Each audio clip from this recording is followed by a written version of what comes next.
Hi, it's me again with Corel Tips and Tricks. Just yesterday, I made a video on this, and I started thinking, so nobody asked me to do this. What about this? Pretty cool little trick.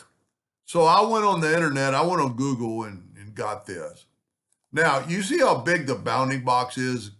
It's much bigger than it needs to be. So I'm going to get the crop tool with it selected, and I'm going to crop out all that stuff. We don't need to have Corel do extra work. So I'm going to make a duplicate of that and move it over. And I'm going to do just like I did in part one. I'm going to trace bitmap, outline, trace clip art. This is a little different because of the shadow, but it still worked. See the shadow? So I'm going to say okay, and I'm going to nudge it over twice. And I'm going to go up to object and group and ungroup it. And then I'll just delete this shadow. You don't have to hit the calculator button because that's all we need. Now, take a rectangle and don't just, some people go, well, fill it in. Well, that doesn't work.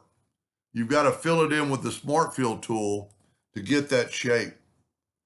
And then take that and move it over and then move it up. And by doing this, we're going to intersect and we have a banana. Now, I have very seldom ever used the eraser tool or the knife tool, the knife tool. And I didn't even know this was possible. So first of all, we're going to make a duplicate of that and move it over. With the knife tool, there is difference. I've never looked. There's a freehand setting. So let's zoom in first.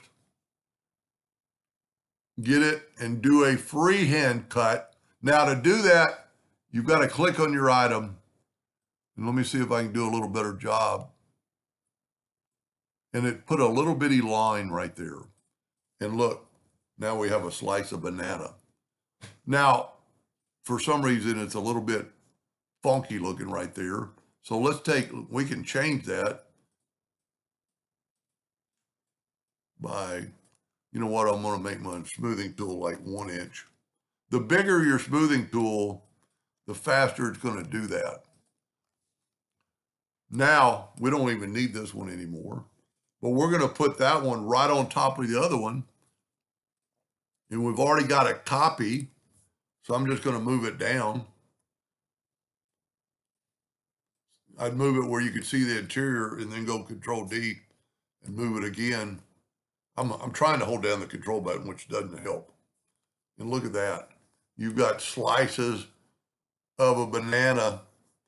And I mean, you could do anything with this after you've got it.